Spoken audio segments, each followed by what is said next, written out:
Good morning. I am Steve Weber. I am the host of the American Gumption Morning Show, and we are broadcasting today, Wednesday, October 7th, here on Spirituality Gone Wild, and also broadcasting on the American Gumption Facebook page and the American Gumption YouTube channel. So please share with your friends and ask people to follow. Make sure you sign up yourself. Alrighty, so today's Wednesday, October 7th, a week into October. Gorgeous weather for the East Coast, fall type weather, a little bit crisp in the morning, nice warm days, sunny, clear. Leaves are starting to turn, so it's really a nice time of the year. And I've mentioned it before, but I'll mention it again. My first full year that I've spent back on the East Coast since 1979. So been a few years. Alrighty. So today we have a guest, a longtime friend, Eileen Consiglio, and she's going to join us in about 15 minutes from now.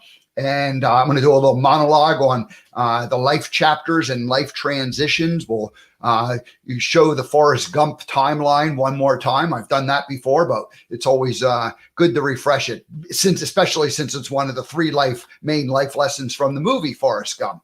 Alrighty. And then upcoming this week, just tease what some of the shows are coming up tomorrow. Scott Stanfield will be returning. He was here 2 weeks ago, and we did an introduction to who Scott was and the concept of modern longevitarian. So he is a kind of think of a vegetarian, only he's a long life-atarian. So anyway, he's a longevitarian. So he has come up with 8 pillars for living a long, healthy life. And we're going to deep dive into 2 of those, sleep and the 3 F's, feast, fast, food, fast, feast.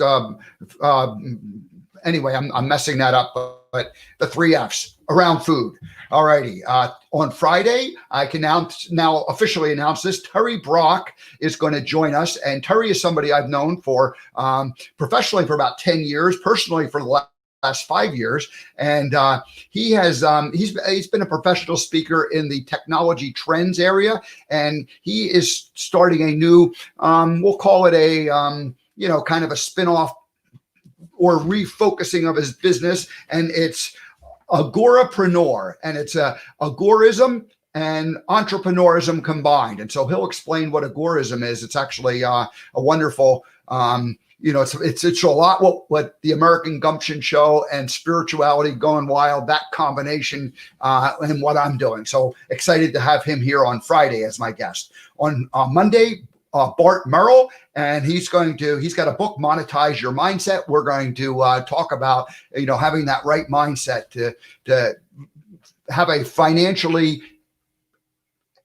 healthy life. And Tuesday, Natalie Coleman returns to the American Gumption morning show. And then on Wednesday, a first-time guest, Brenda Reese. And Brenda is one of my mentors and coaches, and her brand is Radical Forgiveness. Radical Forgiveness. So that's going to be a great upcoming show there. Alrighty, so let's dive into the monologue this morning. And again, I'm titling it Life Chapters and Life Transitions. And let me do a screen share. Let's see, is that going to work? There it is. The Forrest Gump timeline. And I'm going to change a banner here. Just let me get that taken care of. All righty.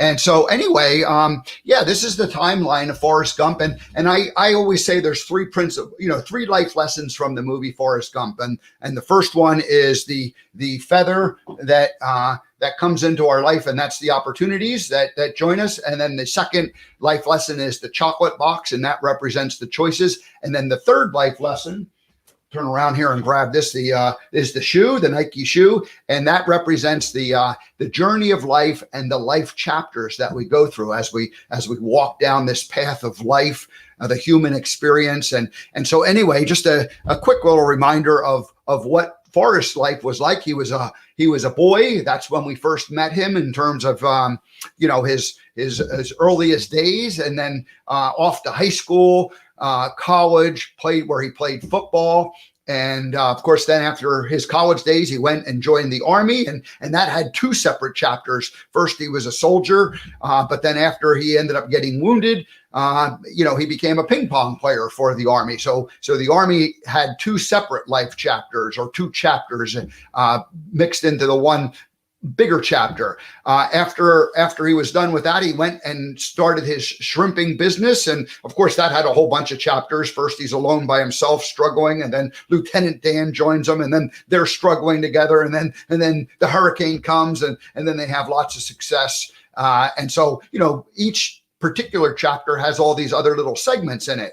And he retired, came back to Greenbow and was mowing the lawn, and Jenny returned home. And of course, then that was a wonderful little chapter that he had where his love of his life had returned, and everything was perfect in his mind. And Jenny went up and left in the middle of the night one day, and that was the end of that. And then he was despondent and decided to run across America, which he did for 3 years, 2 months, 14 days, 16 hours. What a run it was. And, all kinds of little chapters in that where he was, on the West Coast and on the East Coast and in the plains and in the mountains. And so, all of these chapters that we have like kind of sub chapters in them. And finally, at the end of the movie, we find out that Forrest is a husband or a father, and then a husband. And so that's when the movie ends. So anyway, our own lives are like that in many ways. We all have memories of our youth and, our school days, and whether we went to college or, maybe in the military, we all ended up with some kind of a first job and then a second job and somewhere along the lines, relationships come and go, kids come and go. And, the whole thing just continues, and it goes on and on and on and on. So now the movie, in the movie Forrest Gump, it was very clean life chapters where a chapter came to an end and the new chapter instantly began. And of course, that's the movie. And on occasions in our life, some kind of an event will, dramatically make that shift and that change from one thing to the next thing. But more often than not, what happens is, one chapter kind of fades away and it kind of comes to an end. And then eventually it does come to a complete end. And then the new chapter begins, and maybe it doesn't even begin. And maybe there's an in-between space. And I'm going to share one more screen here. And this is from William Bridges. And he has a book, I believe it's called the managing transitions, or I forget the name of the book now. I apologize for that. But the idea is he's got this graph in there, and it's called or maybe it's even the neutral zone. But his whole premise is that there's a neutral zone in between our chapters where one chapter ends and the new chapter begins, and there's that in-between space. And this graph kind of shows that if you look up at the upper part, the top, there's like a short little transition where it could kind of go. Or if you get down into the middle part, it could be a long transition. And then down at the bottom, it might be like a chapter may come to a slow final end and letting go. And then, eventually it does. And then maybe the new chapter begins. So, but this middle zone, this neutral zone, is kind of an interesting place to be because, in some cases, the one chapter hasn't really quite ended, and the new chapter certainly hasn't begun. And so in some ways, we don't know, we don't know when the new chapter exactly is going to begin. And so that's typically the neutral zone is not a very comfortable place for people to be. People like certainty. We like predictability in our lives. We like to, kind of have a routine. We like to be able to wake up and know what we're supposed to be doing that day. And when we're in that neutral zone, we're not really 100% sure. We know we're going to get to a new chapter, a new beginning, and the old one, is still kind of lingering back there, but we're really in that middle zone. So how do you do this? How do we manage to have fun during that transition period? And I think for me, the way to do it is just to be aware that that you're in that thing. You know, my ending the Montana chapter of my life, that took you know, about a 2-year period where it was kind of coming to an end, and in many ways, each of there was like many moments when you thought, oh, this is the, you know, the ending of it, and you know, and yet it sort of kept lingering on and lingering on and lingering on, and it was just about a year ago when I finally, you know, the truck was packed in the trailer and I drove across the country and left Montana. So that was in many ways, that was the, you know, the real ending of it. But the beginning of the end had happened 2 years earlier, where you start getting rid of stuff, and you make decisions about like, oh, I don't need this anymore. I'm not using this. This has been sitting around for 10 years. It's not part of who I, you know, want to be anymore. And you start letting go and you ending that. And there's like a certain amount of mourning and loss that has to go through it.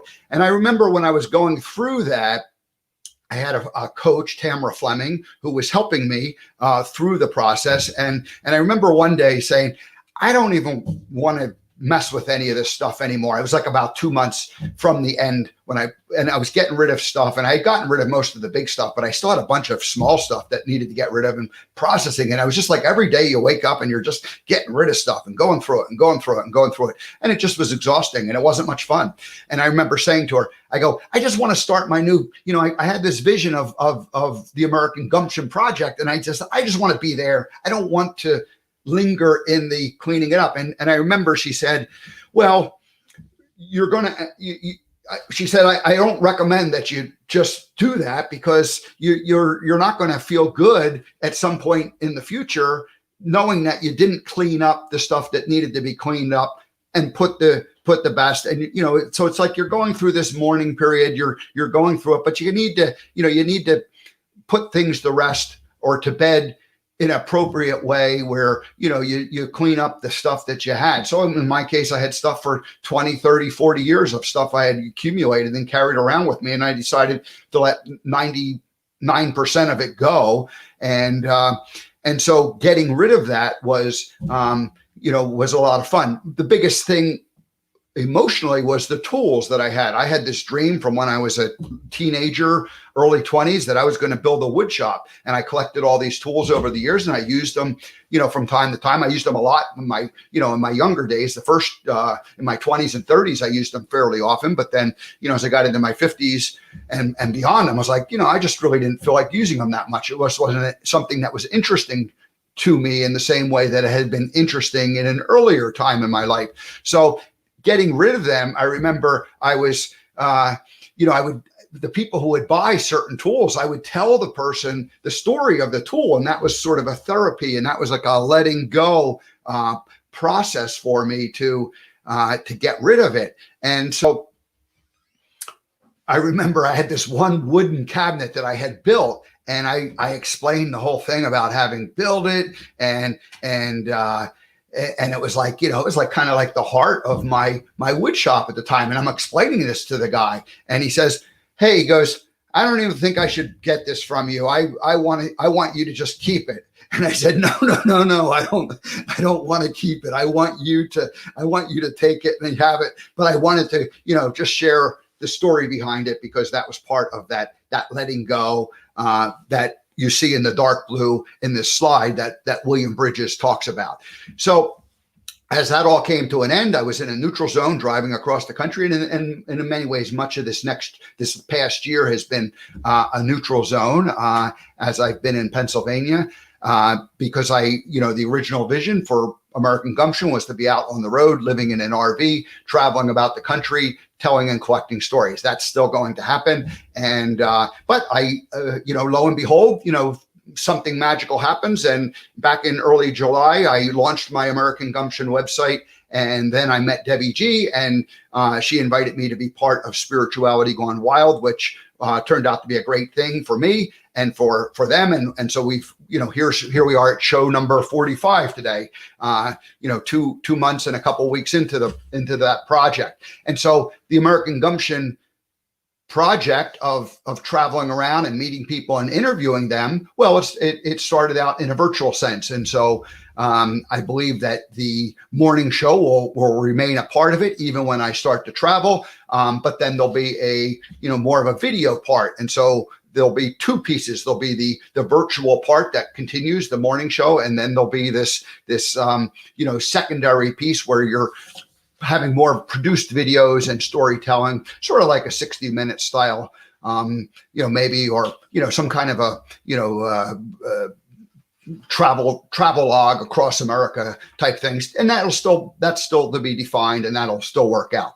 All right, so that's really, I think, all I wanted to say about the fact that when one chapter ends, let's look back at Forrest Gump's slide one more time. So when he was in high school, he ended up running down the football field, being chased by the boys who were after him in the truck. And the idea being that he was escaping for his life. And there is the football coach in the stands watching. And that's how he ends up going to college. And the very next scene shows him in college.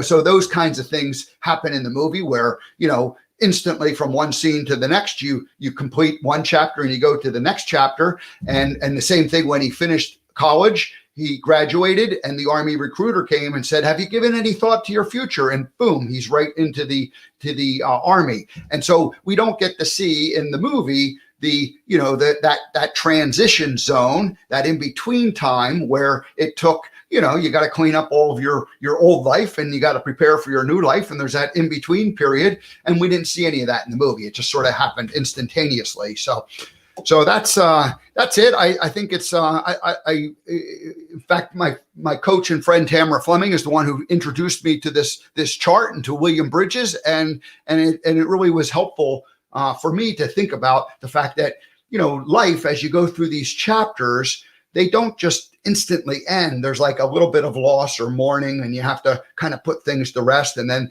the new beginning, and then that in between. And the in between can last anywhere from a few weeks to a few months, or maybe even a few years in some cases. So anyway, that's it. Let's kind of wrap that up and get back to the business at hand. And the business at hand is that I have a guest who is a lifelong friend. If you say somebody I didn't know for the first 5 or 6 years of my life, but at age 6 we met. So that's pretty much a lifelong friend, I think. All righty. So let's bring Eileen Consiglio to the American Gumption show. Good morning, Eileen. Good morning, Steve. How are you doing? I'm doing well. Thank you. Thanks for joining us. You've been participating in my American Gumption project, and we'll get into that. But here's the first time you're actually appearing. And so there might be something that you don't know how it works. And so I need to explain something to you. Are you ready? I am ready, Steve. All righty. So anytime we have a first-time guest, I have a little bio that I read about them just to kind of give a flavor of who they are. And then we have a song that we play, and it's the first-time guest theme song. So if you ever come back, you'll never get this theme song again. This is only for today. Is that, can you follow those directions? I can indeed, yes. All righty. Well, let me go ahead and just read a little bio that I wrote just to give people a flavor of who you are. Eileen Consiglio, to me, is first and foremost a childhood friend. We met in first grade at Our Lady of Good Counsel grade school multiple decades ago. So that means more than 1 decade ago. We both attended grade school for 8 years, the same grade school for 8 years, and then high school for another 4 years. I moved to California in the early 80s, and sometime in the late 80s, I received a phone call from Eileen. She was living in California, only 2 miles from where I was living. I attended her wedding celebration in California. We both attended a grade school class reunion in the mid-90s back here in Pennsylvania. And we continued to keep in contact over the next few decades as Eileen raised her boys. I did my Gump thing. I ended up moving to Montana and so forth. These chapters just kept piling on as we went through. And for more than 20 years, Eileen has worked as a contract specialist for large technology companies in the Silicon Valley. She has a master's degree in procurement and contract management from St. Mary's College of California. And for people who don't know, that's a pretty elite college there that you attended. So there. There you go. Eileen has been married to the father of their two sons, Mike, for almost 3 decades, and their boys are now grown men living responsible lives, being good citizens out and about in the world. How did that happen? It's a miracle. Congratulations. Eileen Consiglio, welcome to the American Gumption Morning Show. So Thank you. My goodness, what a bio. it sounds like you're like, I want to meet this person. She sounds pretty impressive. No kidding. I should have better shoes, right? Hey, in the virtual world that we live in, shoes are not as important as they used to be. Good point. Yeah, you're right. Hey, let's play the first time guest welcoming theme song. Right on.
That's perfect. Have you ever had a marching band welcome you into a virtual call before? I have not, and it sets the standard now for future virtual experiences, especially at this hour in the morning. That's right. You're on the West Coast, so you had to get up earlier than I did this morning, although I ended up probably getting up around that same time as you did. There you go. Yeah, well, good. Well, thanks for joining. We're going to get into, how we've met and reunited over the years, and especially the last couple of months as we've both been, going through this transition time, so anyway, we're going to get to all that. But the first thing, let's just start way back at the beginning when we're 6 years old and we go to first grade at Our Lady of Good Counsel, and Yep. we were classmates. We didn't necessarily, we weren't like friends per se, just because you hung out with girls, I hung out with boys, and, but we all knew each other. And the point I'd like to make about the grade school experience was that it was a very special time. We were innocent, we were kids, and we all liked each other. And for that 8 years, like there were 3 classes of first graders. And so we went through 3 classes together. So there was, you weren't always in the same class. You got scrambled every couple of years. So you went, and so you ended up meeting all of the kids, like let's say 100 kids from grade school. And, it was a fun time. It was an innocent time, and it was a very different time. Families were bigger. You walked home from school, you got your bike, you went and you rode around the neighborhood. Parents didn't know where you were, but you showed up for dinner, you came back home, and I'm just thinking about like nowadays, that kind of stuff. I mean, you don't get out of school with, without like a note from somebody, and schools are in lockdown, and that's a crazy time. So it was a good time. Our grade school, for me, it was a great time. Great school. It was. I had a good time at the council, and it's still. My mom is still around. She's in her 90s, and she is still a parishioner at Our Lady of Good Counsel. Yeah, my sang father. in the choir for years. My father also, although he's not a parishioner any longer, he is a parishioner, but he's living further away where he attends a different church at this point. So Yep. Yeah. So no, it was a good time, and then. Over the years, there's been a couple of reunions where people have gotten together from the grade school, and it was fun. People, like I said, you formed a special bond, and so So fast forward though, I go end up moving to California. I'm like 22 at the time, and a couple of years go by, and I'm minding my own business. And one day my phone rings because we didn't have the internet back then, so you couldn't send me an email. And here it is, Eileen McGough at the time. That's how I knew you originally. She calls me up and says, "Oh, I'm living in Santa Clara." And I'm like, "Well, where are you living?" And it turns out it's like 2 miles down the road. And I remember we went and met and, had lunch or dinner or something and just kind of got reacquainted. How did you end up getting out to California? So, you're living back in Pennsylvania. How did you get to California? What was the circumstances that brought you there? So I had bad knees because of the snow. I was a cheerleader. I remember very well the physical wear and tear of all those cheerleading competitions and stuff. And so the snow and the bad weather took its toll on my knees. And my brother Dennis was living in San Jose, and he was like, "Hey, there's money coming out of the raindrops out here. Come on out." And so I decided to say, "Sure, why not? Let's give California a try." It was fun. I'm glad I did it. I mean, you're young enough, and you're not really sure what the next move's going to be, but your world's pretty small in Southampton and Warminster, Pennsylvania, and then you get to see something else for the first time. And I decided I liked California an awful lot. I really liked the diversity, and the weather was just so good. Yeah, I had gotten there a few years earlier, and I noticed the same thing that, there was a little bit of a seasonal change, like it got a little cooler, but it was quite nice. And of course, the Bay Area with the, being so close to the ocean and the bay and the water. I mean, at night, it always cooled off. I mean, it's a great place. That's right. You lived in Santa Clara. Was that where you first landed in California, to Santa Clara? I lived in Campbell for about a year. Oh, Campbell, right on. And then I ended up in Santa Clara, and then finally in San Jose. So San Jose, very good. Yeah.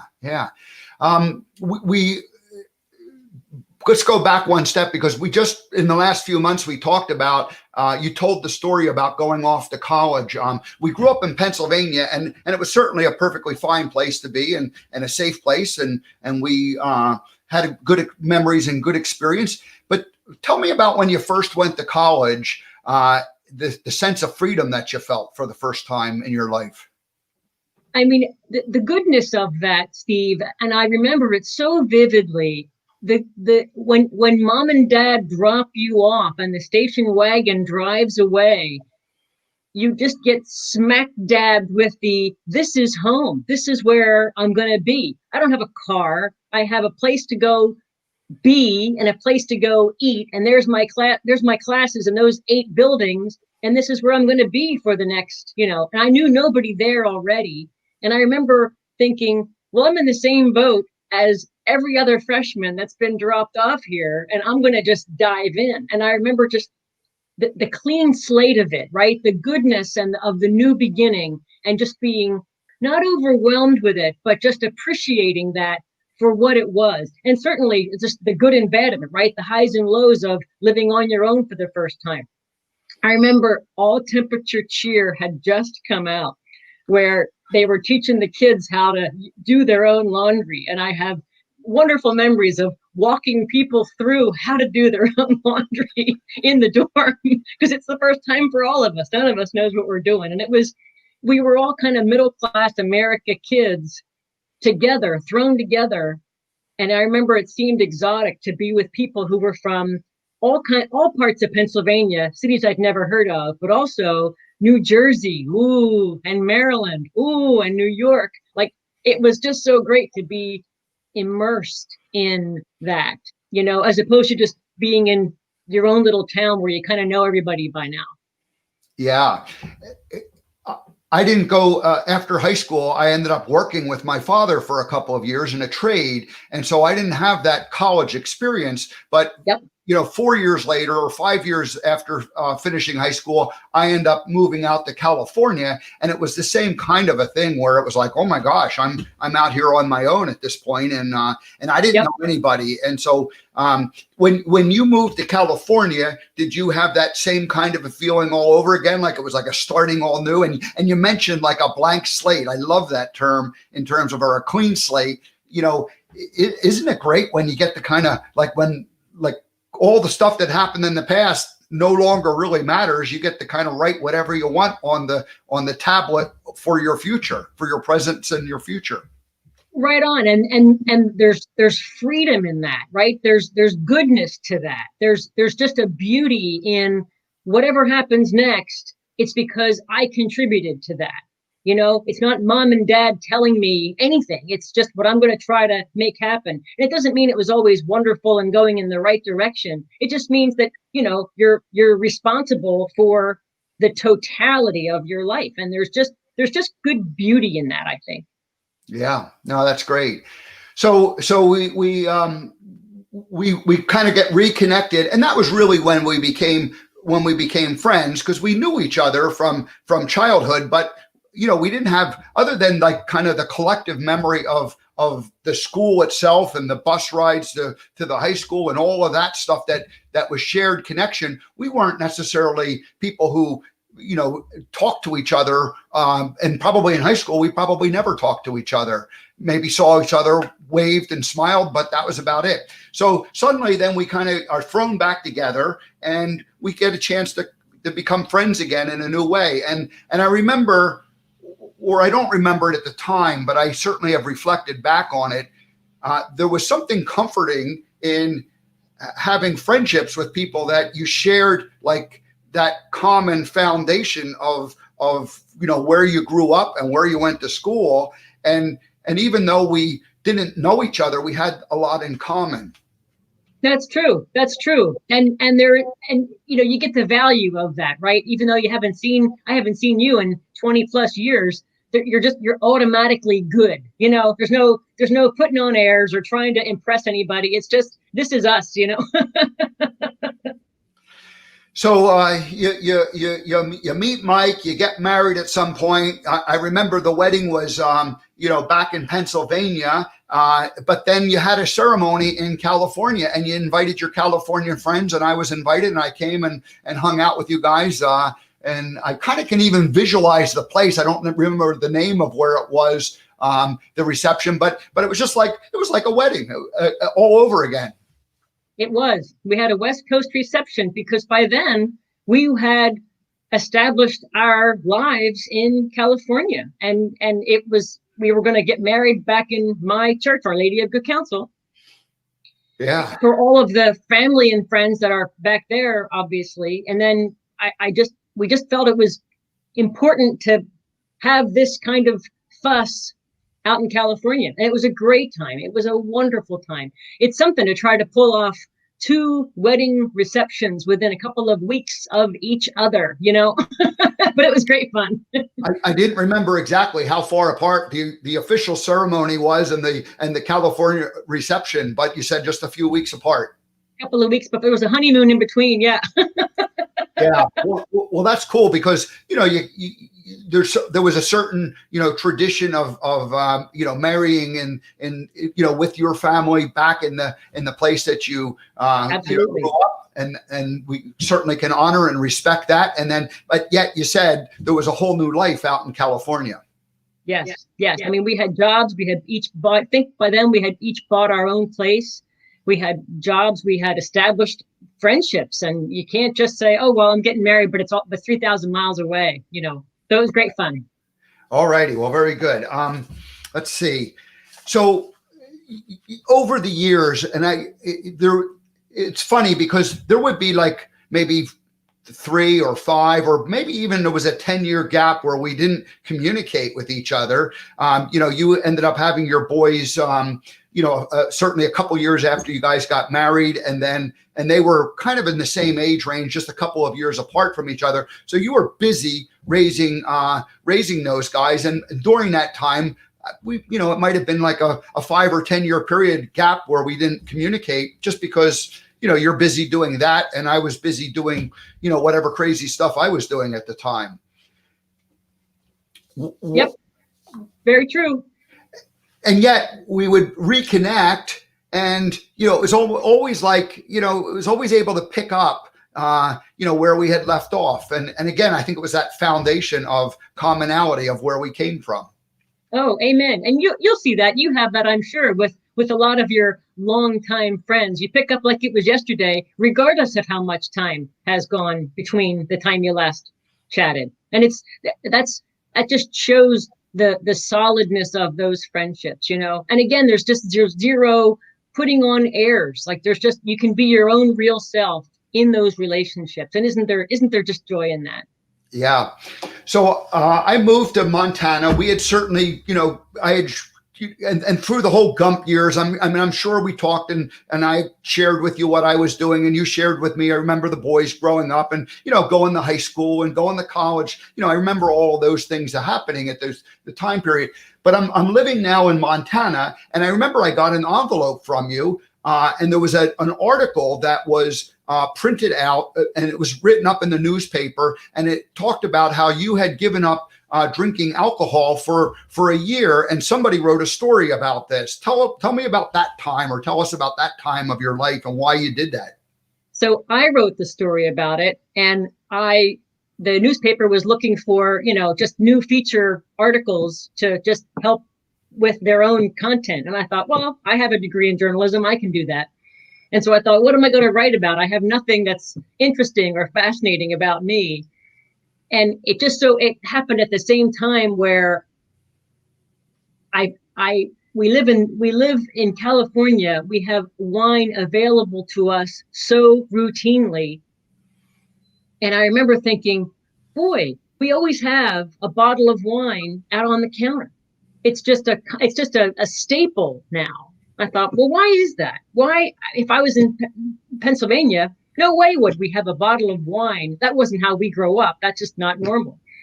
So I remember thinking, I wonder if I can do without wine socially for a whole year. I wonder if I can do that, because I had it built up in my mind as if it was going to be this hard thing, as if people were going to say, Eileen, I'm opening up a new cab.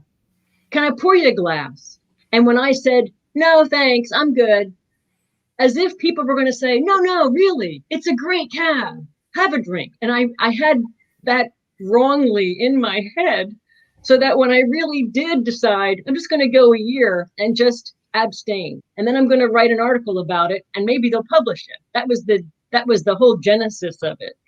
And sure enough, a few weeks or maybe a few months into it, there was zero, can I do it or not? It was just a matter of just checking off the days until a year went by, because the reality was nobody cares if you turn down a glass of wine at a social occasion.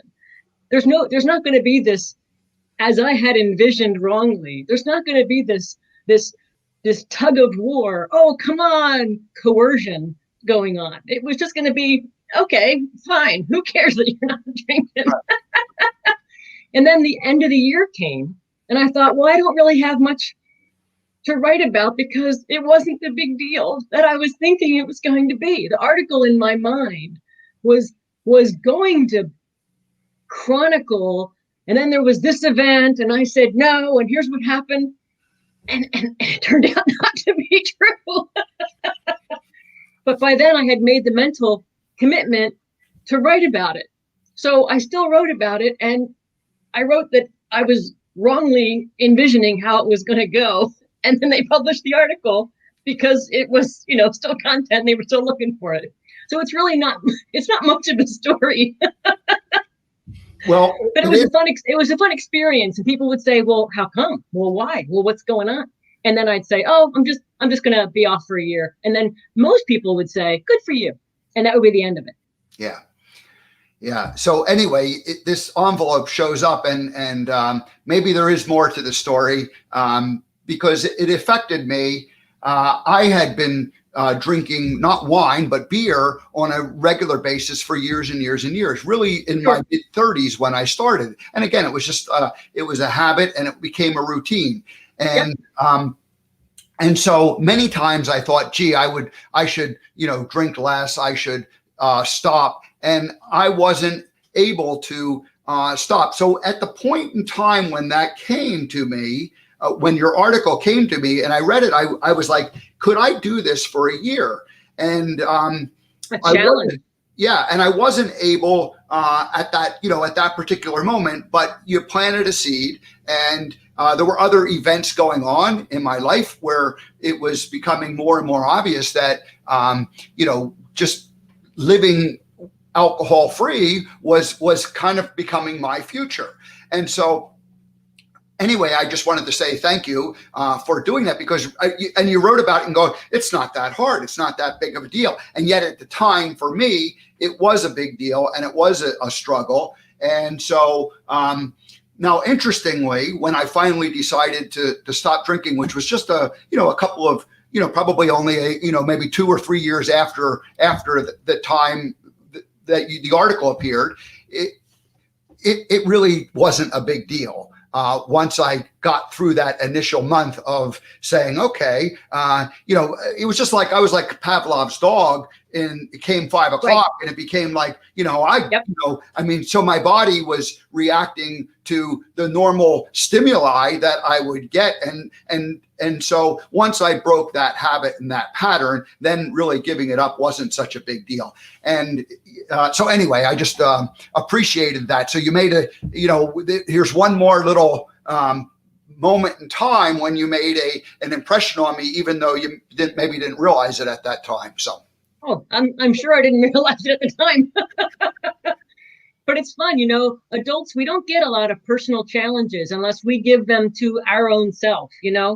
And I really wondered in the beginning, am I going to be able to do this, or is it going to become a big deal? And I didn't know the answer. And I thought, let's just give it a whirl. And it's, if I didn't, it's okay. It's not like it was a problem. It would have just been, oh, well, I tried and didn't do it. But once I realized that this was just kind of a mind over matter thing, it just became a nothing. Yeah. Was there, your boys, how old were your sons at the time? And was there, was there any kind of thinking of like, setting an example for them as far as being able to be disciplined and self-controlled in your own life? I guess. I mean, they were certainly in probably high school or beginning college years back then. So, they weren't big drinkers then, obviously, in the first place. But, I don't know that I was trying to set a good example in, parenting here. I think it just kind of coincided with their ages, Okay, fair enough. Very good. So, so let's kind of bring it up to early July, and we hadn't talked in a couple of years, and I don't remember. Did we you knew I was leaving Montana, I believe, or yes, yeah, yes. We spoke when you were just in the process of leaving Montana. Yes. Okay, so about a year ago. So then it had been a year since we had spoken, and then I end up launching my website, which I had been like months into doing, and kind of just postponing it, and then finally saying, oh, I got to set a date, and then setting a date, and then doing it, and it turned out to be in early July. I set the date, I launched the website, and that was actually the day that you, out of the blue, my phone rings, and here it is. We've known each other, and your phone number's programmed in, and I say, hello, Eileen, how are you doing? And we had a nice conversation. But what's interesting about it is I was it was perfectly timed where I'm starting this new chapter, and it turned out that you were also going through your own transition zone or new chapter. Tell people what you were experiencing.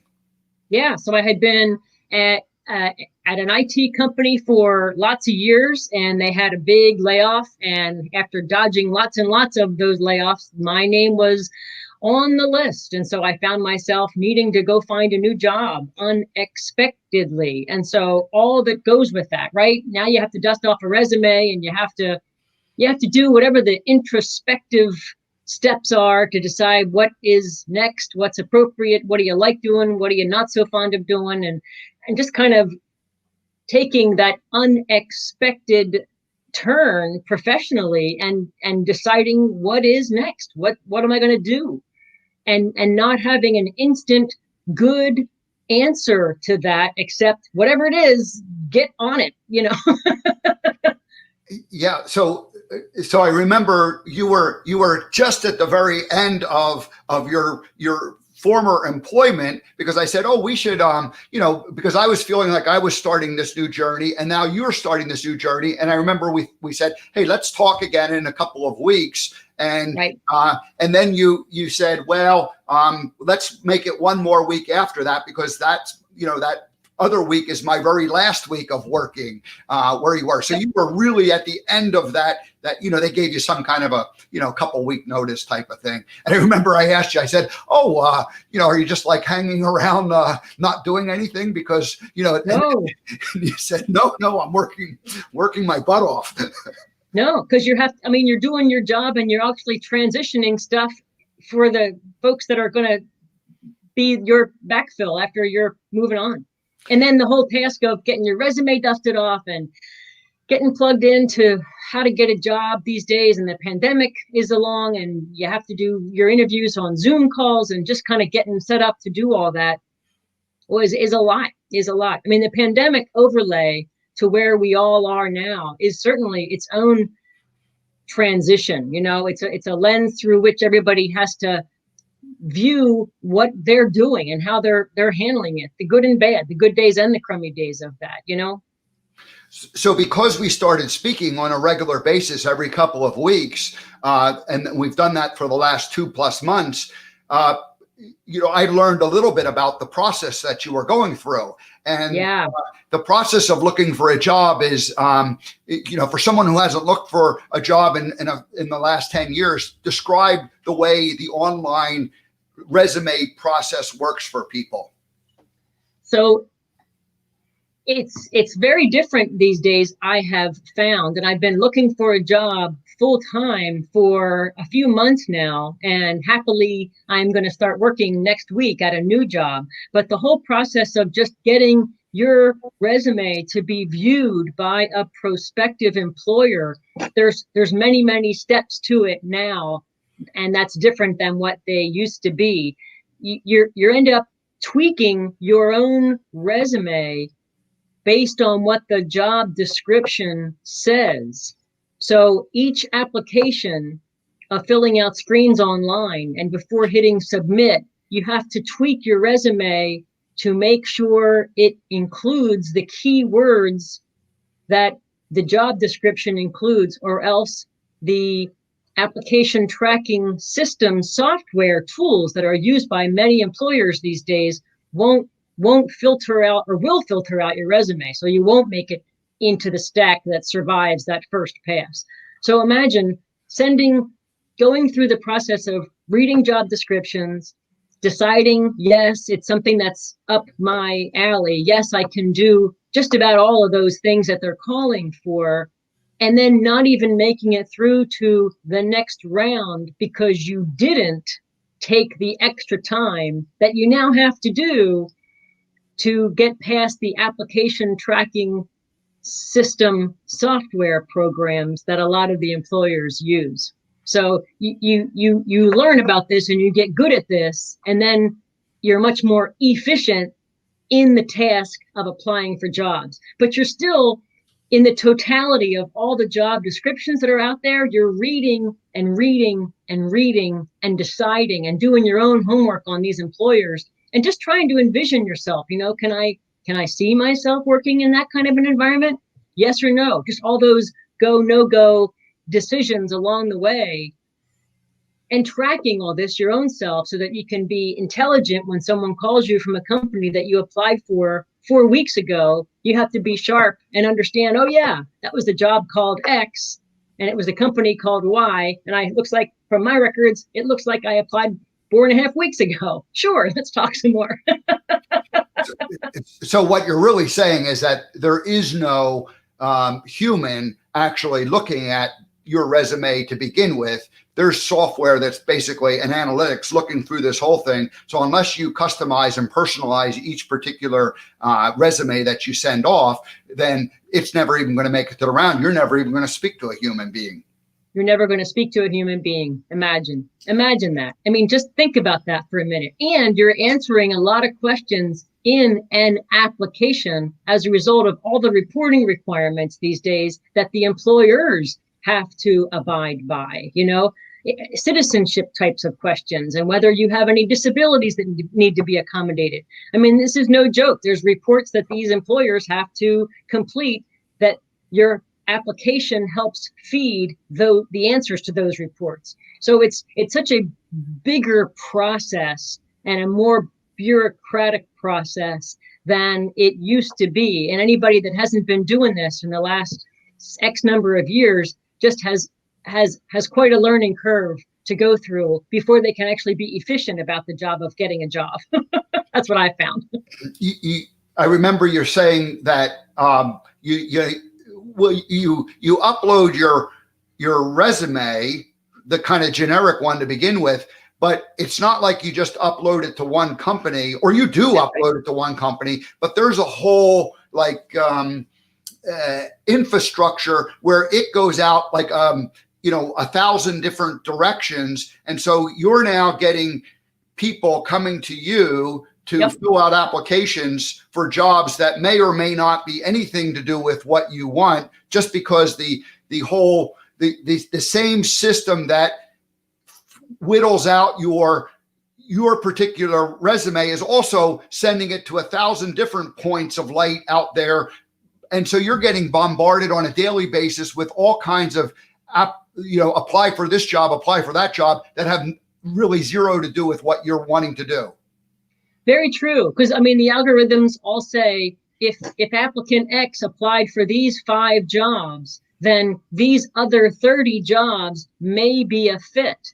And so you have to read the other 30 jobs descriptions to see if there's a fit. And if 2 are, that's 28 that are not, that you've spent time reading to discern that no, they're not. So it's an awful lot of seemingly wasted time, because you don't want to leave that one kernel of goodness uncovered because you were just too quick to dismiss it, right?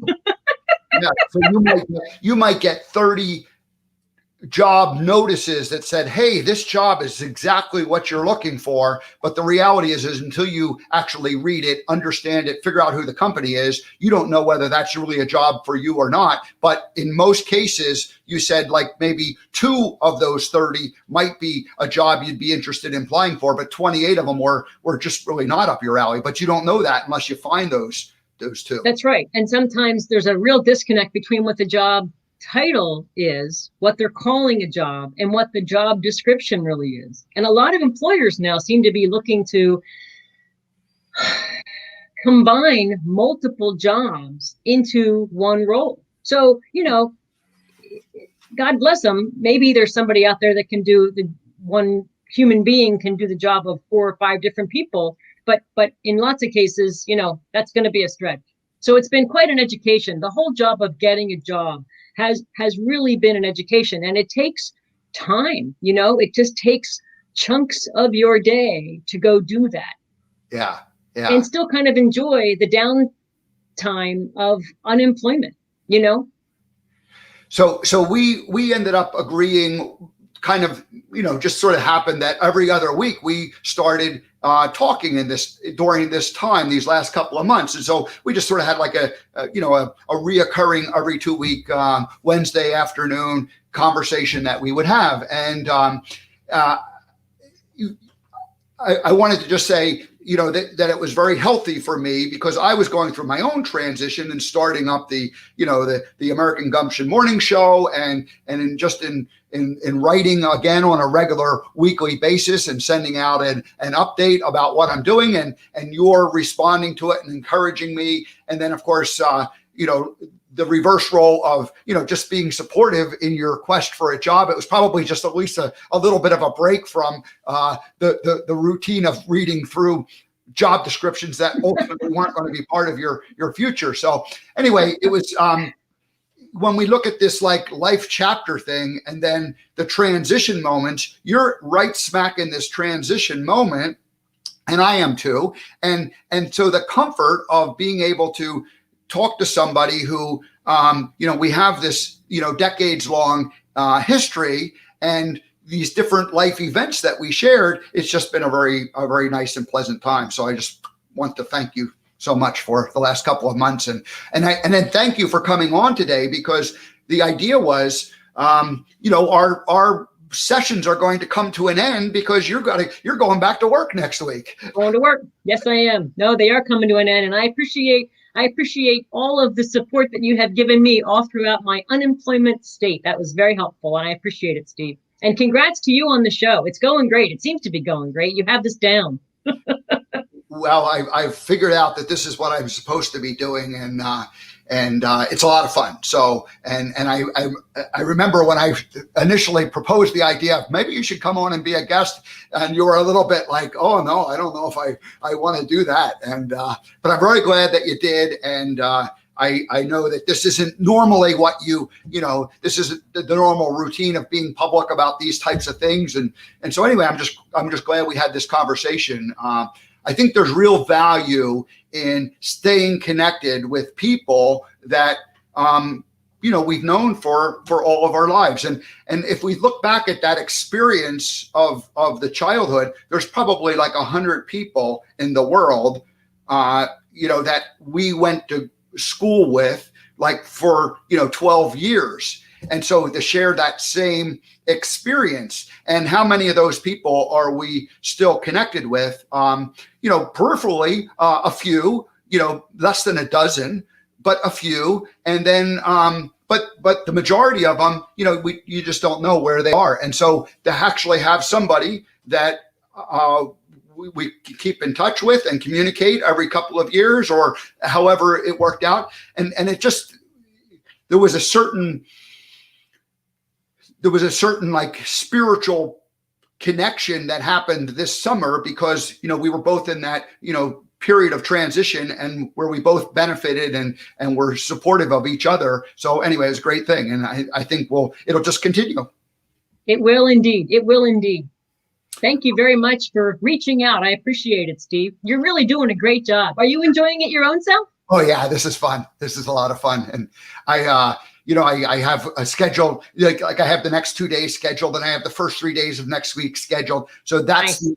For me, that's kind of the, then it's really a lot of fun because, there's certain parts, there's certain, like any job, right? Anything, there's certain things that you have to do to make things happen. Just like you've gone through this process of looking for a job, you had to do that. But how do you find joy in that? How do you find fun in that? And so there's certain pieces that are more joyful and more fun. And the interviewing part and the networking part is the real fun part for me, that researching part, figuring out, the story and then, executing on that. But then there's all that, stuff that needs the promotion part and all that stuff needs to be done too. And so, the realization that that I will need to work in a team, just like you're going off to work in a team where you'll do what you do. This is the way life works. So. Nope, it is indeed. Congrats. Keep up the good work. All righty. Well, any last things that you, before you go off and start your next chapter, because here, let me just throw that, let's just put that screen back up there. So you are now right at the end of the neutral zone, and you're about to cross into that new beginning part, but you've been in that neutral zone for the last couple of months. So how does it feel as you're about to emerge into that new beginning?